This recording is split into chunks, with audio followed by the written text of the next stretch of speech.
reduce your noise, please. Hi, this is Sam Enudy Podcast with the people.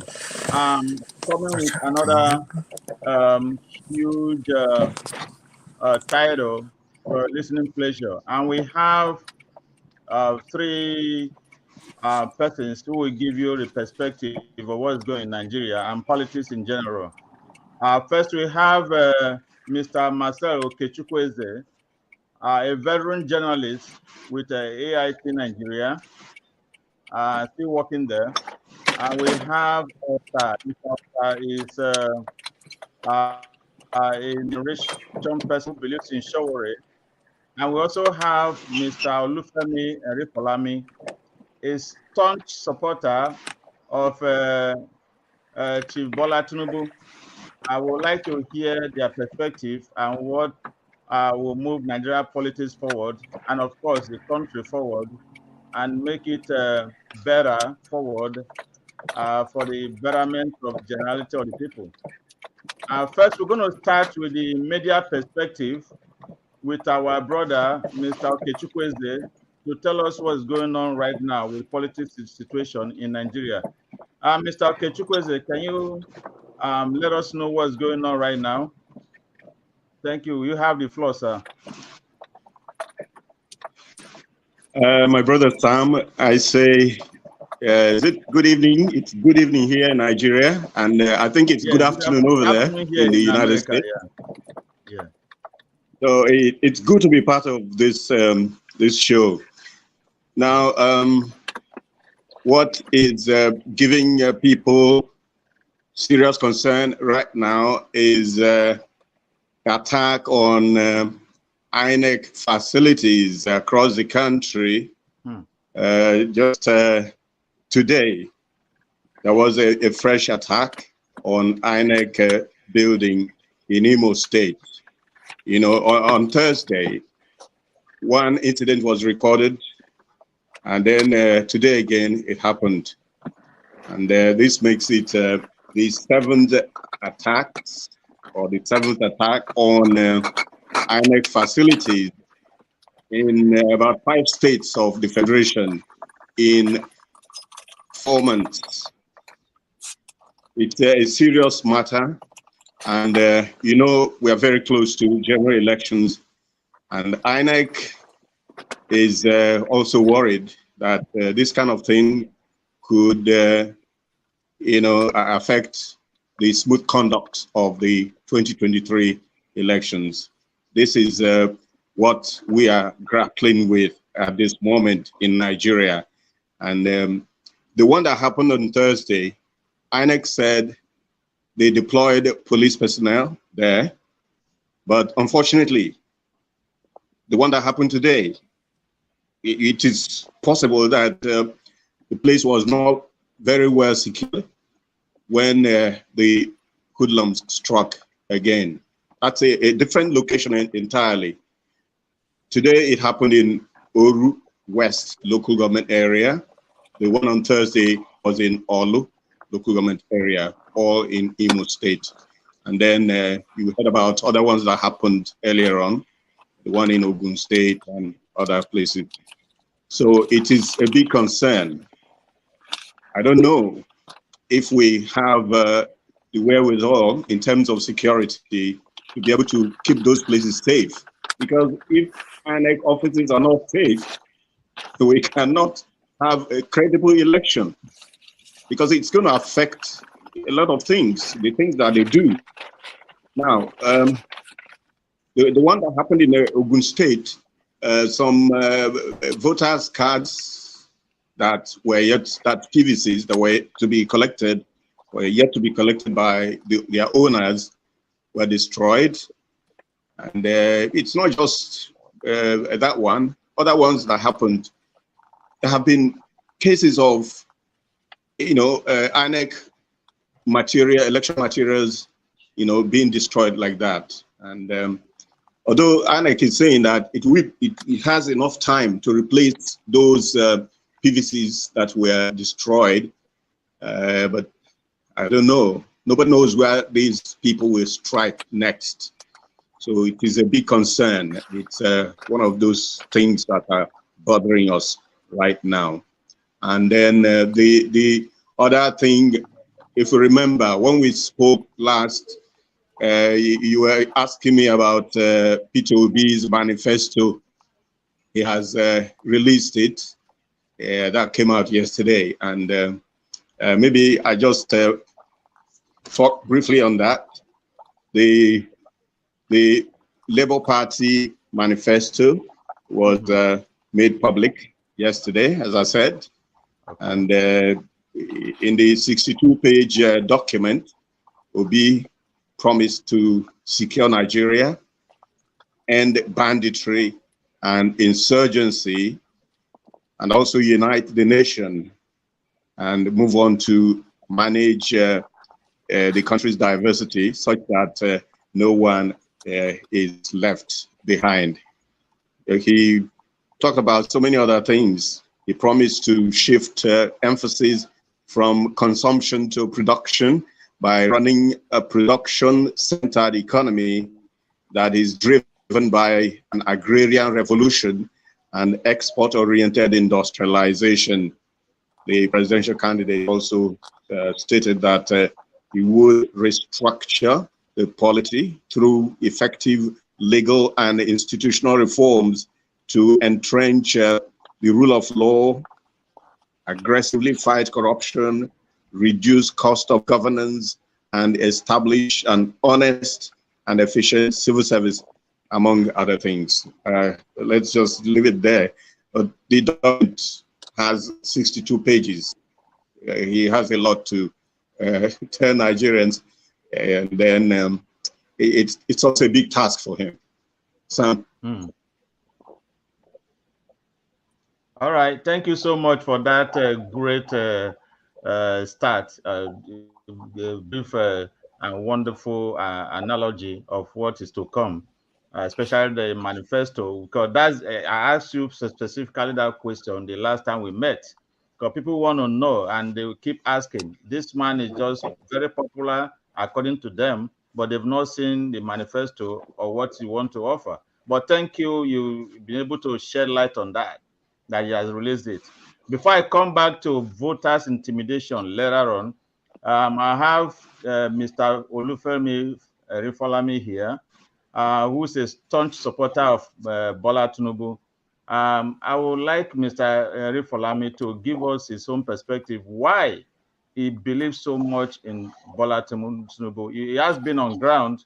What is he going to do this time that is much more important than what he has done in the past, but to move Nigeria forward from the shackles of economic doldrum that it is right now?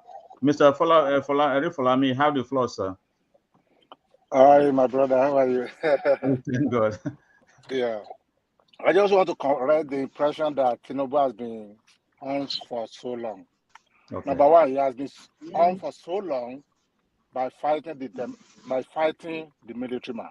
That has been which none of them that is outside, except maybe Showore, that was a student union then, was part of. All of them that are there now, none of them can stand, and none of them put their life on line for this. Number two, the reason I look at democracy based on how the democracy is defined. In democracy, we have three arms of government: the executive, the judiciary, and the legislature. Here, just to take here as an example, the reason why Bernie Sanders did not go independent, despite the fact that, if you remember 2016, Bernie Sanders has a huge supporter of the youth. Millions of the students, you graduate, all of them, they are Bernie Sanders, including few of us. He couldn't go on independent because the task is the way we look. Nigeria just look at things, just like in our family or in our club association. When I say, the moment the father is good, the entire house is going to be good. The moment the president of association is good, the entire association. That's not right. That's a fallacy. Those are putting something that is not achievable, putting it just to put a camel in front of the lion and say, oh, it's the leader, therefore those lions are going to crush that camel. That's the essence of it. We are not getting it right because our judiciary is not even right. We are not getting it right because we don't even call our our senator and our governor, we don't even call them for accountability. We just why do we have senator? Why do you have governors?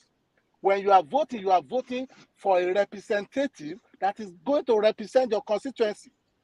Because they know you are not going to have access. President is not going to have here to millions of people what they are saying. They are going to listen to people through your senator, your House of Representatives. They broke it down again. The representatives were more than 1, 2, or 3, or 5 in the state because they know the senators are not going to be able to list 3 senators in the state. What are how many states? Like my Ekiti state, we have hundreds of thousands of villages. How many places will senator go to? How many town hall meetings will he go to? How many village community minutes will he go to? We leave that. We now go to rep. When we talk of rep, the rep themselves cannot do much without the support of the community. That's why we have the obas, we have the chief. Even in my little community, village, we still have the oba that cannot even do everything. They still need to come to the chief of the community. That's the same democracy I'm talking about. The democracy I'm talking, I don't want us to put maybe and say, oh, all of them are going to the camp. Well, you should remember when Obasanjo came that time, he had the support of everybody, except with the exception of the Southwest, which is for a reason, because they don't like him and they know exactly what the project about him is what he carried out. He doesn't achieve anything, nothing was done, but it's just being glorified because he has the support of international support that lift the sanction that was imposed on Abacha that freed the trade of Nigeria, that make sure that the GDP and the economy of Nigeria boom, because all those sanctions are crippling our economy.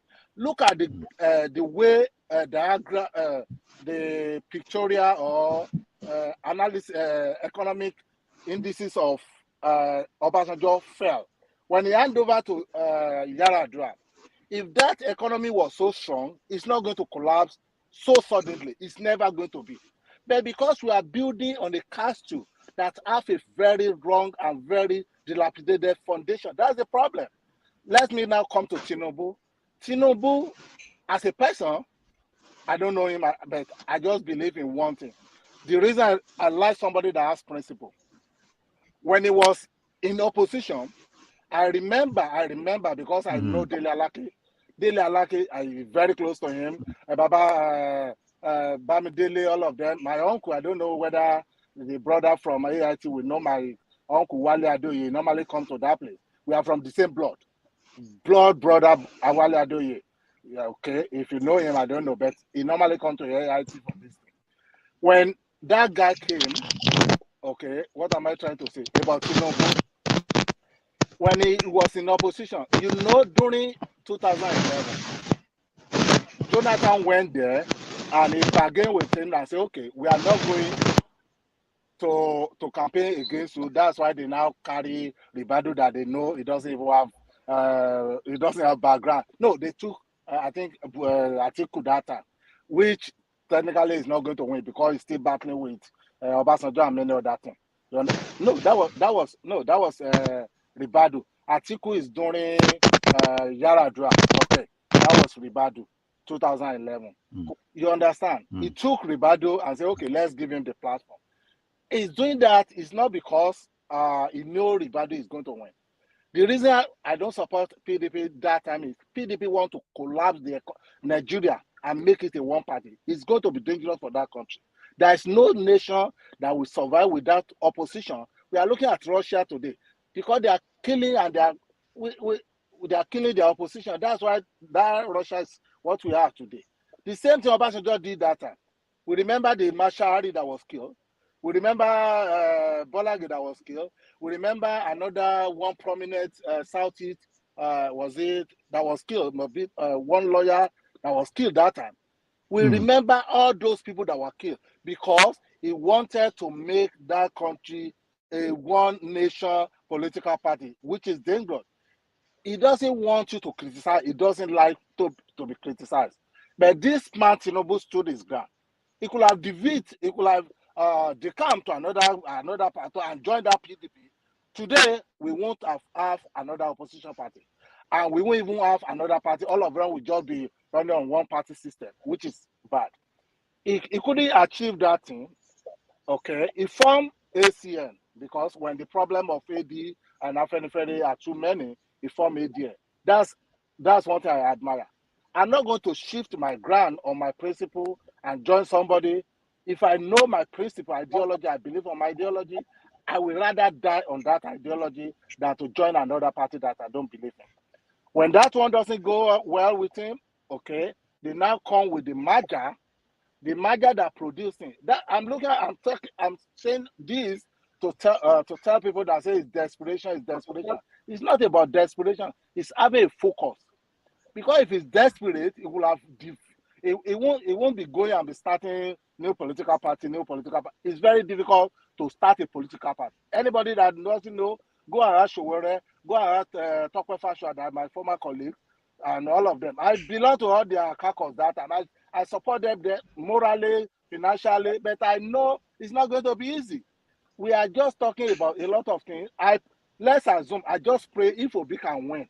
And we will see we come back to what we are saying today and see how it's going to be possible. I just want to tell you, when Buhari came to power that time, all of us think, oh, it's going to be, I said it that time, I said it's going to be difficult. Because if you don't have political machinery of your own that are committed to your ideology, you are not going to succeed. The first people that attack Buhari, are they not from the same APC? Sharaki, Dongara, all of them. And we are the same people hailing them. We are the same people say, oh, they are being persecuted when they were being challenged on corruption. We are the same people in Nigeria. Say, oh, they are being persecuted because this. We glorify those people, forgetting that they are leaving their job, a constitutional job of making law, of changing the law, and making the power of the presidency irrelevant. They live in their pursuing. I remember one kangaroo when all of them stand about 90-something went to court. Is that not a shame of a nation to defend a Senate president? 90-something science, and we are now saying there is no way Nigeria will move forward without a good democracy, without incorruptible judge. What is saving America today is incorruptible judge. We still have judges that are corrupt. But in Nigeria, I listened to one voicemail when one judge was threatening one EFCC lawyer and say, you are not even up to my son, and we ask the police to lock you up. Is that how you're supposed to deal with? Just you are talking to FBI agent like that, for a court to tell like that? Yeah, both of you are employed by the same government, and you should work in collaboration. But because the judges have annoyance or they are angered by EFCC power and many other things, they are not taking it personal. Rather than looking at it in a national way, say, okay, this is to work for our nation and to make our nation great. Those are the idea I have. If Obi win, people are saying, oh, all those senators will decamp. I can guarantee anybody, millions of them will not decamp. Do we even read what's this electoral law? Do we even know all the clauses inside that electoral law? We don't even know it. We just carry on. That's why some youth of today they are even lazy to read. Sorry to say, they are lazy. Even the manifesto they are putting out, how many of them will read it? They are not going to read it because they are not patient. They are looking for everything quick fix, everything. Those are the things. They are just shouting because they don't know what is democracy. They don't even know the definition. Ask them, go to the street tomorrow and ask them, how many arms of government do we have? What is the responsibility of judiciary? What is the responsibility of legislature? None of them will tell you. They don't know because they don't even know. Ask for their representative in their state, individual state or council. They are not going to know. Those are the things I'm telling you about. I pray if Obi win, without having majority. Even if he has the majority, it's going to be difficult because the senator, they don't want their job to be taken away from them. They are eating fat on you. And you think that the moment they go to the chamber and they cry, hey, we hate them. Oh, hear what the senator say. Is that what is called a voted for to go and do, to go and cry? Like Akinyemi or Adeyemi of Kogi State that was crying on the floor. Those are the things I'm talking about. It's not about being something like that. Yeah. All right. Thank you so much, Mr. Erifolami, for that great analogy. First, I want to let our viewers, our listeners, to know that we shown Bernie Sanders. Bernie Sanders was one of the presidential candidates in American presidential election, the last one, so that they understand what you're talking about here. And I also want to say here that if you can give us in 2 minutes, would you want to say that Tinubu was a great governor, and as a result, you in Lagos State then, and with that you're gonna support him to be president, and because you also want other instruments of governance to work with him to become an effective president, which is why you believe in him. Is that what you're saying? In 2 minutes, sir. Oh, yeah. Okay. There's no. I remember when I first went to Lagos. That was 1989. We jump from. We will take a Danfo or Molue, and for you to stop from that Molue, you need to know how to jump and run. You can't just jump and stay. You will fall down. That was 89. 1992, when I was there for my industrial attachment couple of times, I know the same thing I faced that time. You understand? And when this guy came, what's his name? The NDLA chairman now, the former governor of Lagos State Military, Marwa. You know, he bought Tata Bus. He brought Tata Bus. That's when we started to see the little effect that, oh, these Danfo are not, because to us, Danfo is a standard thing that we like. Because we never see things that are good. We saw the Tata Bus. Oh, we are happy. Oh, I will wait for Tata Bus that is going to, somebody going to this. When Tinubu came, okay, he took over from military administrator. I remember Jota, Oshodi, Ajegunle, what's the name of it? Yaba, Ijora, all those places. You will see even Marina, a huge of refuse. If you are getting down from Jota Bridge, it's a refuse. When you are entering from 7-Up, even the pollution alone, burning all those refuse, you don't know the effect to that our head. That we think maybe it's something that is minimal. The guy came, is the only one that time, among even including presidency, none of them employ anybody. None. Obasanjo does not hire anybody. Tinubu came with Lasma, with Lawman, with many of them, many. As a matter of fact, all the women, all the ladies that graduated from where my wife graduated as a female chemical engineering, all of them they were employed by Tinubu. Tinubu does not know my wife. He doesn't even know. I just went, I dropped the CV because he asked us to drop CV. And they called that it's not the phone has not started because it was 99. I dropped the CV and I leave my job phone there. You know, one commissioner called me and said, okay, please, we want to speak to him. I wasn't there. Because I was working in one of the, I'm managing hospital as part of my banking job. I go there in the evening to help them do their accounting. The doctor called me, Mr. Erifolami, you have a call from so. He asked you to bring 16 resume of your wife. My wife is not from Lagos. I'm not from Lagos. You understand? And many of them like that. I have a lot of people from other states that got job under this man. He doesn't know them. When they were talking about religion, when it came to Alausa, they have only one mosque. There's no church in Alausa. Tinubu brought church to Alausa. He started this thing, Thanksgiving that they normally do every year. That we are Baba Adeboye and we go. He started it. And before he left, despite the fact that he created a local government because he challenged the legislature that create more local government. Lagos State, Southeast, and Midwest. No, okay, Southwest, Midwest, and Eastern. We are three regions. We have only 7 states. The only northern part has 19 states. What we expect from Obasanjo is that, okay, to say, okay, all of you, I will give you opportunity to have your own local government, and they will submit it to the, let's go to House of Assembly to go and fight it out.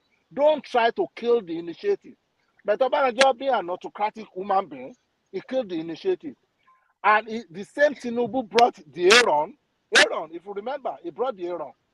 Obasanjo political, because he's in a political opposition, he did not allow.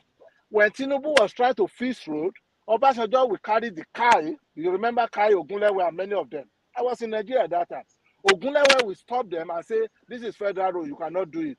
When he go to this, they will say, this is a federal law, you cannot arrest from there. When he go to this, they changed the last mile that they cannot even stop a vehicle, they cannot do anything on it because it's a federal road. Those are the things we are talking about. Tinubu, if you see a record, before he left the office, he has created this BRT lane. We don't even know what is coming that time, I remember. We are saying, what is coming? We thought maybe it's going to be light rain because we just know they were demarcating that road.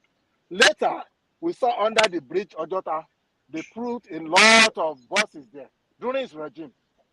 Before he handed over, because he cannot execute, because Obasanjo sees some of the money which belongs to the local government, he sees it that make it impossible for him to even execute all those things. And at the same time, he cannot execute. It's for you to lay a good foundation that somebody needs to build in.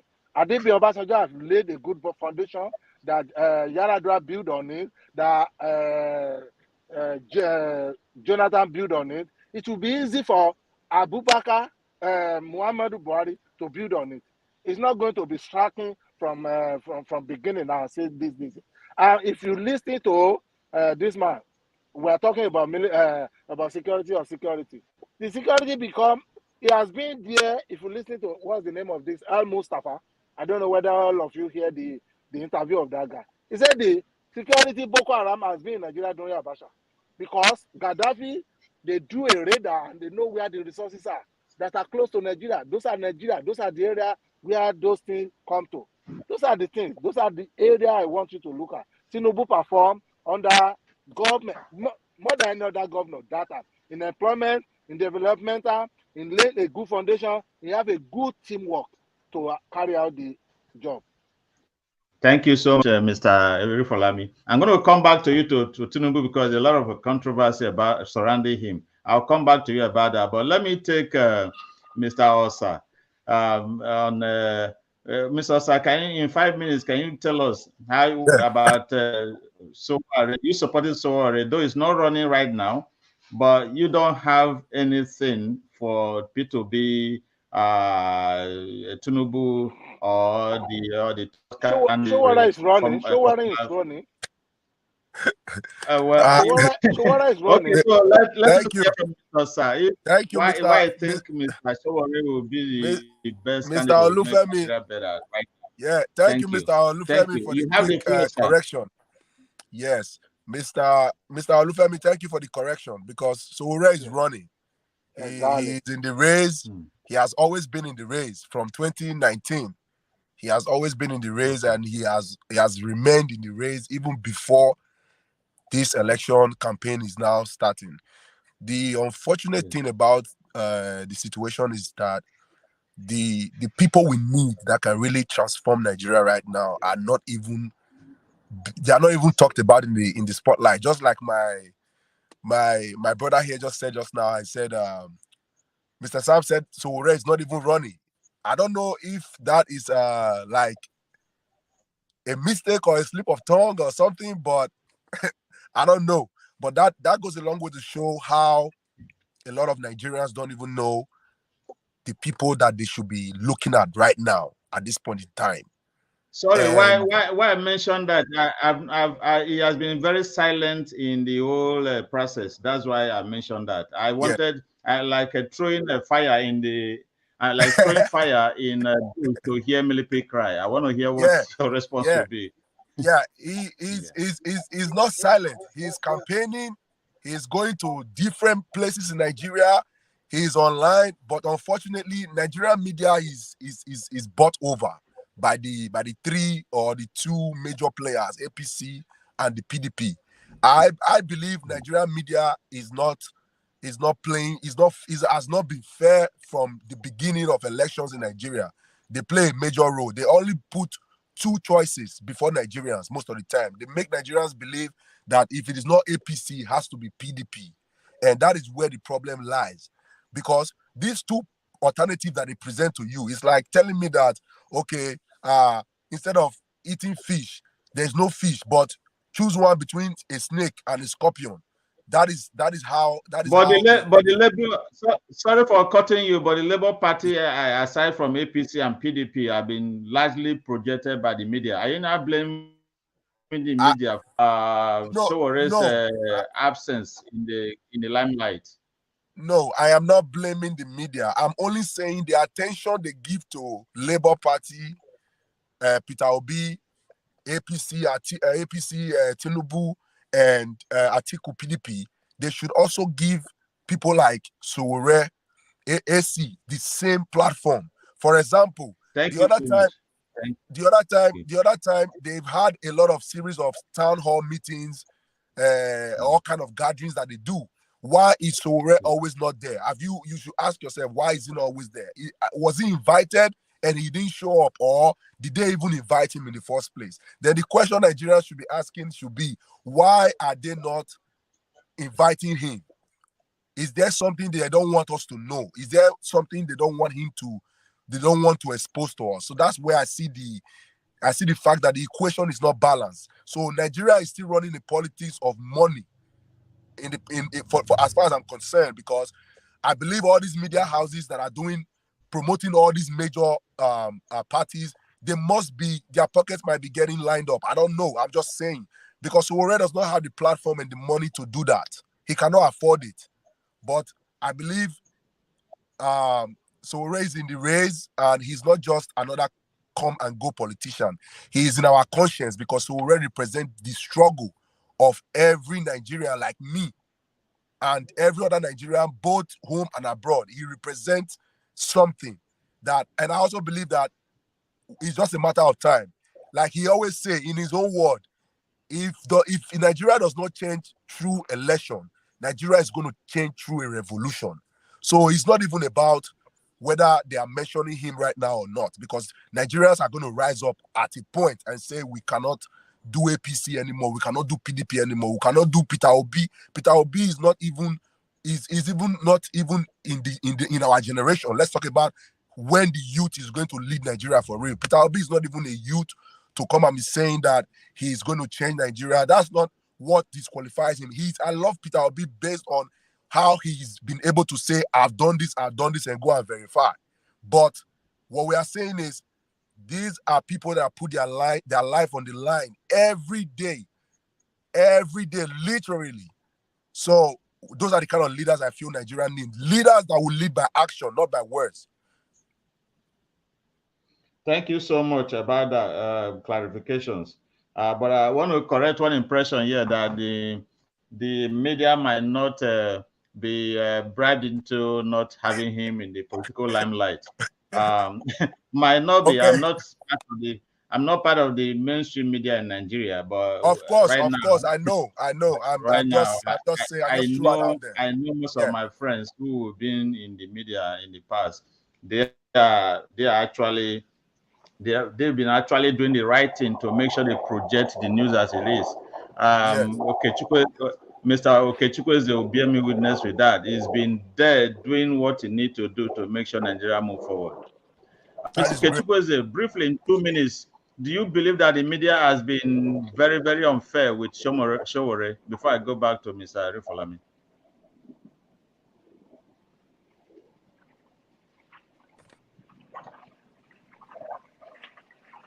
We can't hear you.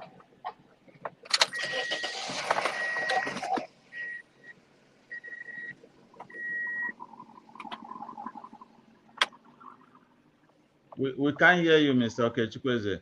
Okay, let's go to Mr. Arifalami. We're going to come back to Mr. Okechukwu. Mr. Arifalami. Hello, my brother. Yeah, Mr. Arifalami, there's been these controversies surrounding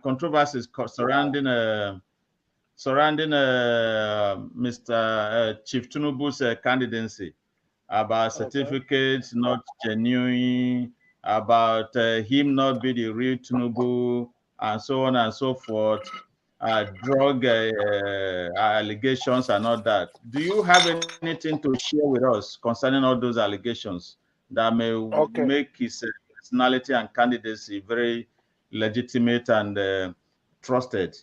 Thank you so much. Okay, thank you, my brother.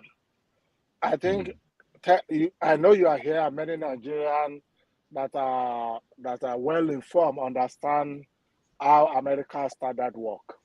You remember? Yes. Thousands of Nigerians that are here today, they are not bearing their name. You understand that? It's the original name. I know. I'm bearing my name. No.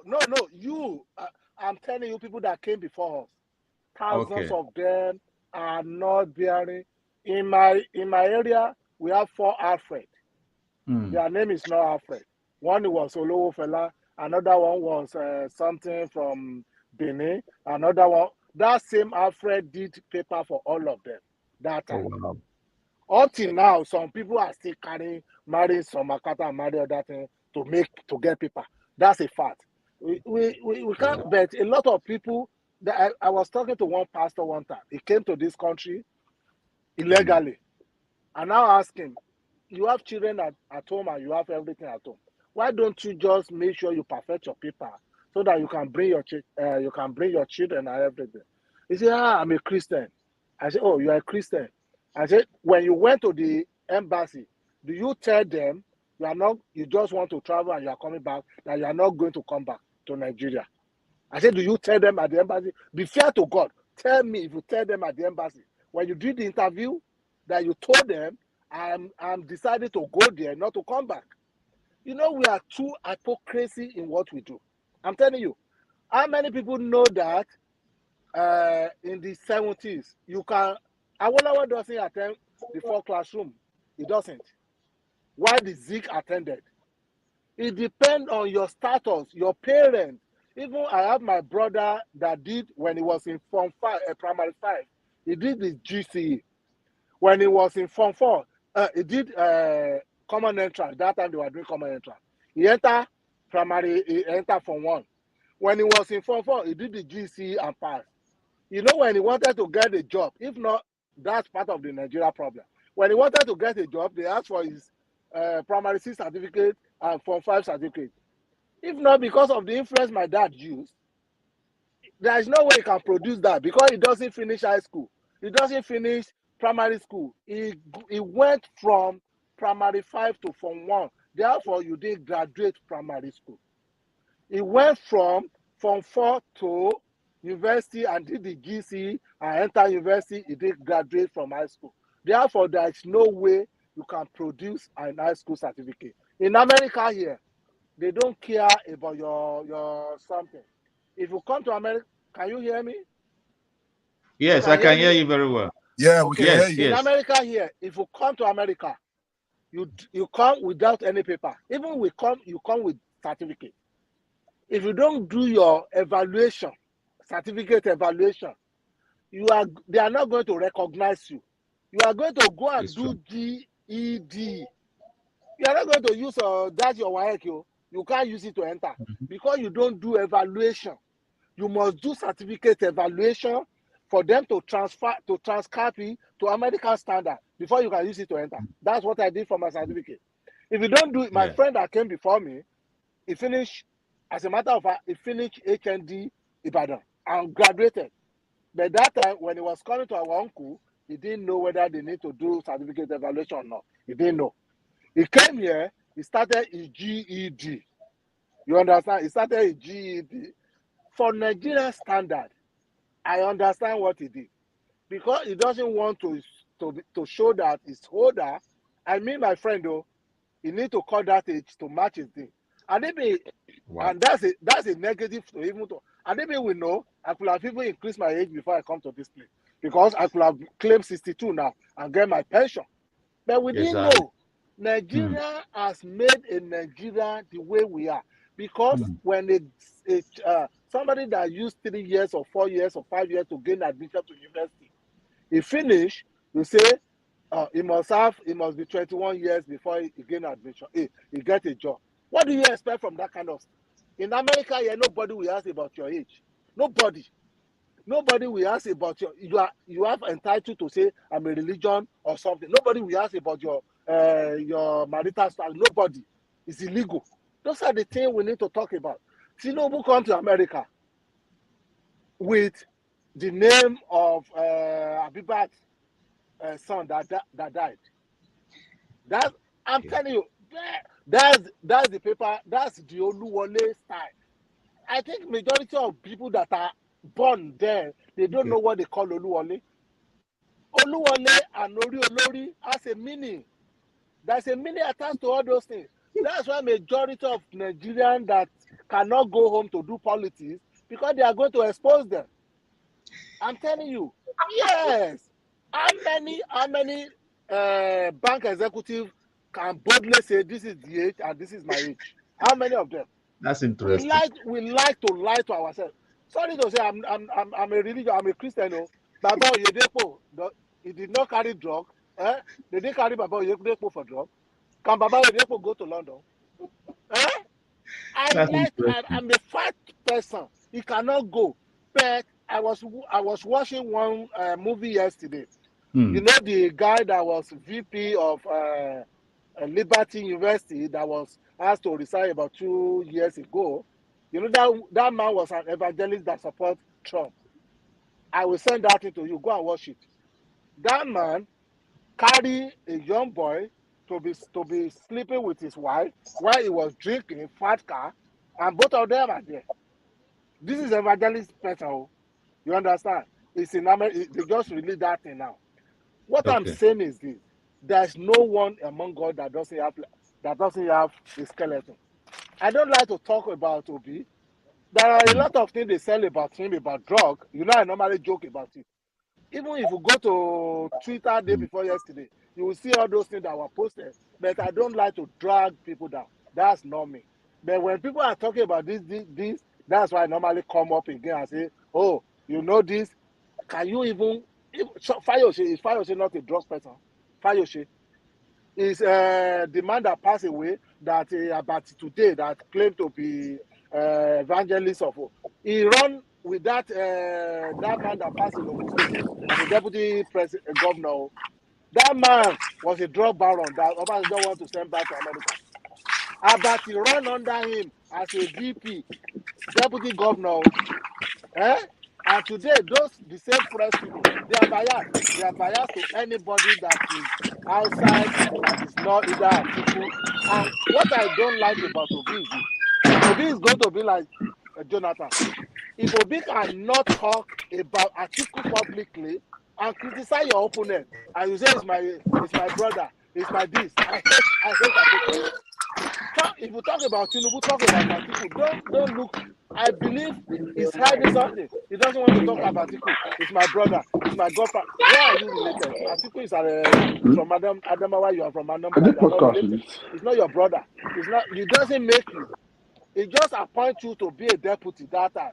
That was 4 years ago, and that's the end of it. It doesn't become your brother or your boss. It's not. He should be able to talk to everybody. That's why I hate people that are not straightforward. Talk to everyone the way you are going to talk. Don't pick somebody that you want to be. I still see Obi working for Atiku. It is in the rating. I'm telling you, before you know, if it is not because he's going to support Atiku last, all of you go see, and that's what I want to see. Thank you so much, Mr. Femi Olufemi, for that great thing. I don't know whether I understand. I can't hear you. We're hearing you very well. Thank you so much. I enjoy your analogy about Tinubu on what people have been, those controversies are making the rounds. Like you said, like you said about name, even when I connect with some of our people here in America and even back home, they were asking me what name when they asked my phone number, what name should I put? I said, what name did you know me for? From the name I've been having from primary school, is the name that was baptized with my parents were baptized me with Samuel. Sam, that's what I have from birth to today. All right. So I don't alter my citizenship in the United States. So I didn't change. The same thing. So understand that perspective. Mr. Okechukwu, can you hear us? I can hear you. Can you hear me? Yeah, I can hear you very well. I was trying to maybe because I plugged. Maybe I was trying to. Maybe because I plugged an earpiece here. All right. I was trying to. If you can hear me, we can hear you very well. Okay. Yeah. I was can I go ahead? Yeah. To leverage that thoughts from Mr. Osa that the media has not been unfair, has not been fair with Sowore. Has not been fair to Sowore. Yeah. Let me say, first of all, let me apologize for my not getting online. Since this thing started, I've been coming off and on. You know, it's been happening intermittently. But now that you can hear me, I want to say that Mr. Osa has not been fair to the media by saying that we are not giving attention to Sowore because he feels that because Sowore is not one of the money bags, the media is not paying attention to him. Now, let's talk about Obi. Obi, as you may know, is known as a stingy man. And you said just now that he's getting all the attention in the media. So how come he's achieving that? If Sowore, I can tell you, is able to hold a conference in my station, we always cover him. Anytime he has something to say, we cover him and use in our news. So for you to say that the entire Nigerian media is not giving attention to him, or that they have decided to sideline him because he does not have money to spend, I think it's very, very unfair. It's not fair. Now, I agree with you that there are some bad elements in the media.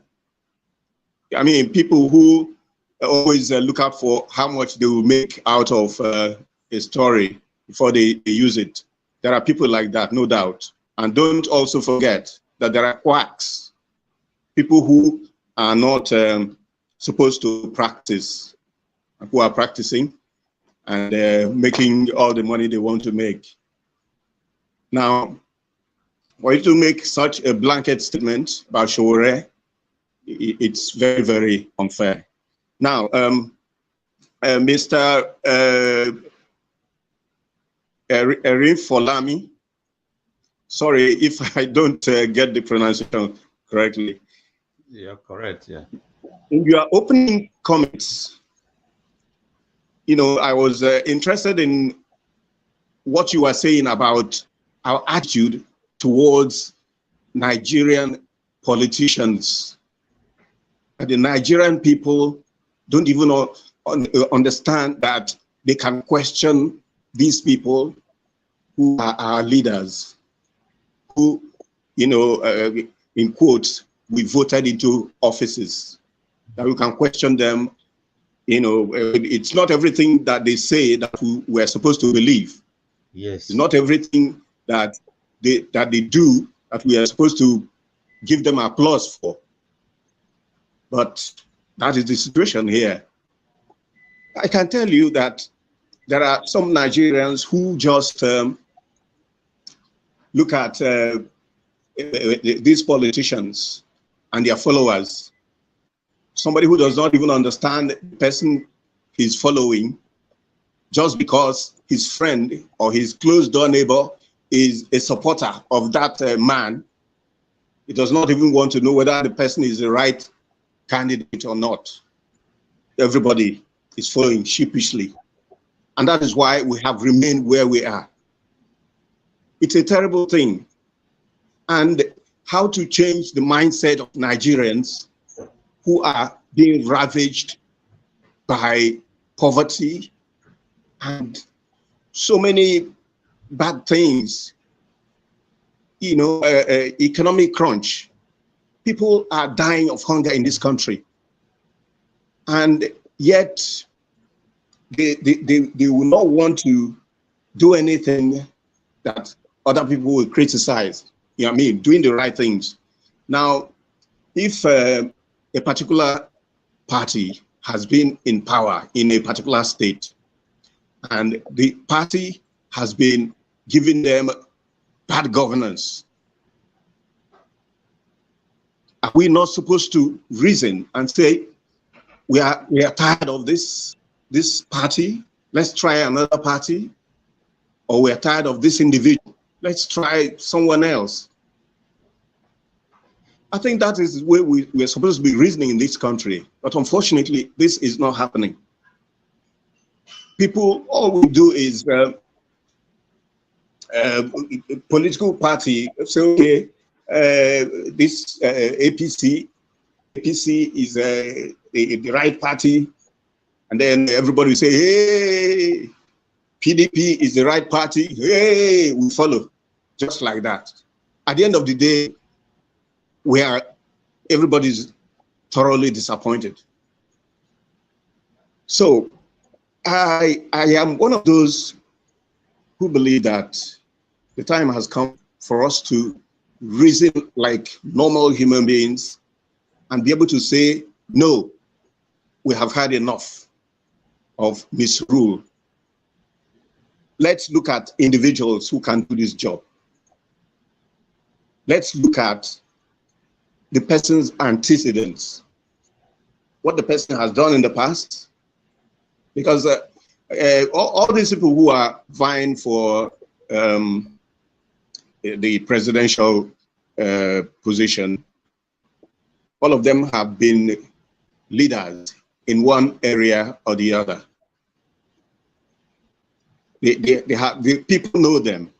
People know what they can do and what they cannot do. So that if the person is pretending that he can do it, he can do that, he can do that, tackle security, rearrange the Nigerian economic system, and then make everything to work. Well, they change, reform the judiciary, restructure the system, the country. We'll be able to know whether the person can actually do such a thing, so that it will not end up being a political talk. Thank you. What has been weighing us down. All right. Now, sorry, Sam. The other thing I want to talk about. Yeah, go ahead. I think it was Mr. Olufemi or Rinfolami that talked about it. Attack on individuals. In this campaign that is going on, people have been attacking one candidate or the other instead of focusing on issues, what they want to do to make Nigeria better. I don't think it will help us to begin to run people down. If you feel that candidate A is the right person to do this job, focus on that person. Don't mind me focusing on candidate C or Mr. Nude focusing on candidate X. If all of us cannot support the same person, it's not possible in our kind of democracy. we have 18 political parties, fielding candidates for the presidential election. And now all of them believe that they can do this job. But we are the ones who will vote them in, who will decide whether they can actually, occupy that office through our ballot papers. So I don't think it is proper for us to run anybody down. If it is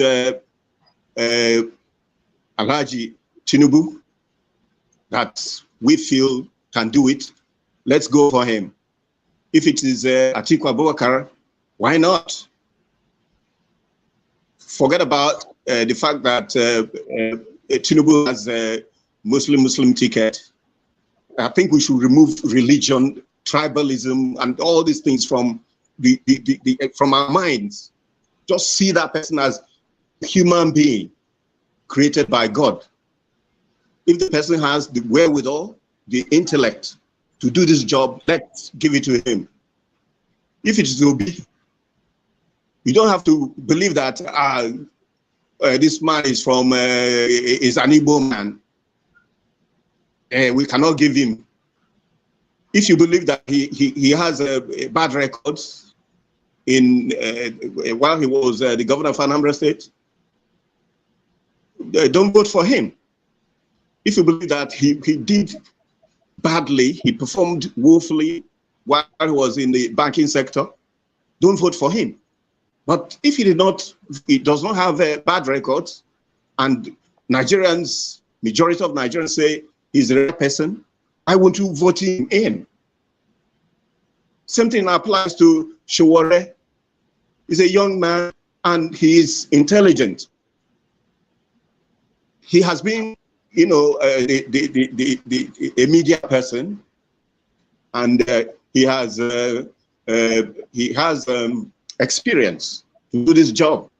If we feel, majority of Nigerians feel that he's the right person to do this job, why don't we allow him?